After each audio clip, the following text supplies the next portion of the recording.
कुएं में मुंह करके आवाज देने पर वैसे ही प्रतिध्वनि उत्पन्न होती है।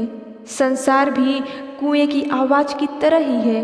मनुष्य जैसा सोचता विचारता है वैसी ही प्रतिक्रिया वातावरण में होती है। मनुष्य जैसा सोचता है वैसे ही उसके आसपास वातावरण बन जाता है। मनुष्य के विचार शक्तिशाली चुंबक की तरह हैं जो अपने समान धर्मी विचारों को अपनी ओर आकर्षित करते हैं। एक ही तरह के विचारों के घनीभूत होने पर वैसी ही क्रिया होती है और वैसे स्थूल परिणाम प्राप्त होते हैं। विचार एक प्रचंड शक्ति है और वह भी असीम अमर्यादित अणु शक्ति से भी प्रबल। विचार जब घनीभूत होकर संकल्प का रूप धारण कर लेता है तो प्रकृति स्वयं अपने नियमों का व्यतिरेक करके भी उसको मार्ग दे देती है। इतना ही नहीं, उसके अनुकूल बन जाती है। मनुष्य जिस तरह के विचारों को प्रश्रय देता है उसके वैसे ही आदर्श हाव भाव, रहन सहन ही नहीं, शरीर में तेज, मुद्रा आदि भी वैसे ही बन जाते हैं। जहाँ सद्विचार अधिक होगा वहाँ वैसा ही वातावरण बन जाएगा। ऋषियों के अहिंसा, सत्य, प्रेम, न्याय के विचारों से प्रभावित होकर हिंसक पशु अपनी हिंसा छोड़कर अहिंसक पशुओं के साथ विचरण करते थे। जहाँ घृणा, द्वेष, क्रोध आदि से संबंधित विचारों का निर्माण होगा वहाँ नारी की परिस्थितियों का निर्माण होना स्वाभाविक है। मनुष्य में यदि इस तरह के विचार घर कर जाएं कि मैं अभागा हूँ, दुखी हूँ, दीनहीन हूँ, तो उसका उत्कर्ष भी कोई शक्ति साध नहीं सकेगी। वह सदैव दीनहीन परिस्थितियों में पड़ा रहेगा। इसके विपरीत मनुष्य में सामर्थ्य, उत्साह, आत्मविश्वास के गौरव युक्त विचार होंगे तो प्रगति, उन्नति स्वयं ही अपना द्वार खोल देगी। किसी भी शक्ति का उपयोग रचनात्मक एवं ध्वंसात्मक दोनों ही रास्तों से होता है। विज्ञान की शक्ति से मनुष्य के जीवन में असाधारण परिवर्तन हुआ। असंभव को भी संभव बनाया विज्ञान ने, किंतु आज विज्ञान के विनाशकारी स्वरूप में मानवता का भविष्य ही अंधकार में दिखाई देता है। जनमानस में बहुत बड़ा भय व्याप्त है। ठीक इसी तरह विचारों की शक्ति पुरोगामी होने से मनुष्य के उज्जवल भविष्य का द्वार खुल जाता है और प्रतिगामी होने पर वही शक्ति उसके विनाश का कारण बन जाती है। गीताकार ने सत्य का प्रतिपादन करते हुए लिखा है, विचारों का केंद्र मन ही मनुष्य का बंधु है और वही शत्रु भी है।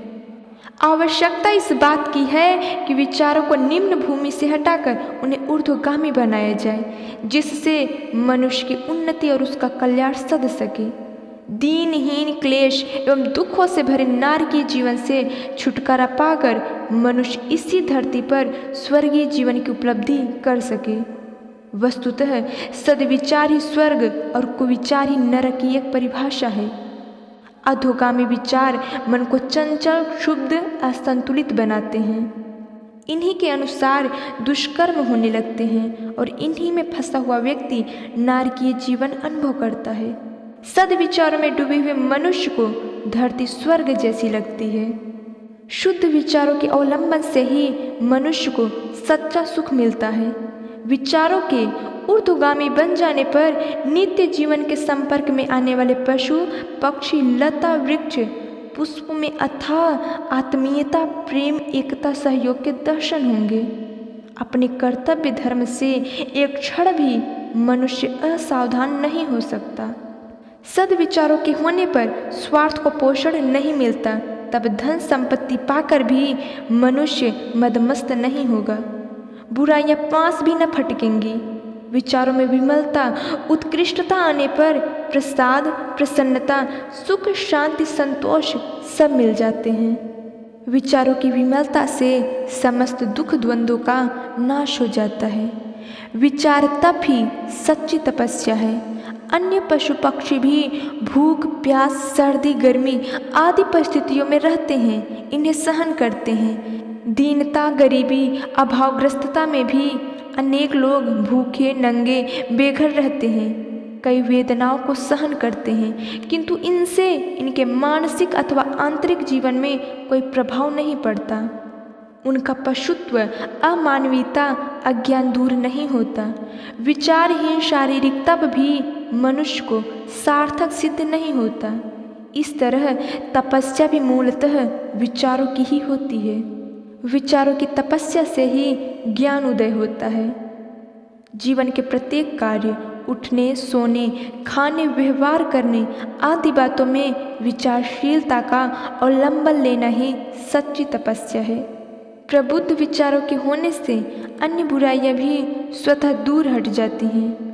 जीवन पवित्र बन जाता है। विचार ही केंद्रित और एकाग्र होते हुए आगे चलकर ध्यान, धारणा, समाधि के स्तरों पर पहुंचकर मनुष्य को जीवन मुक्त बना देता है।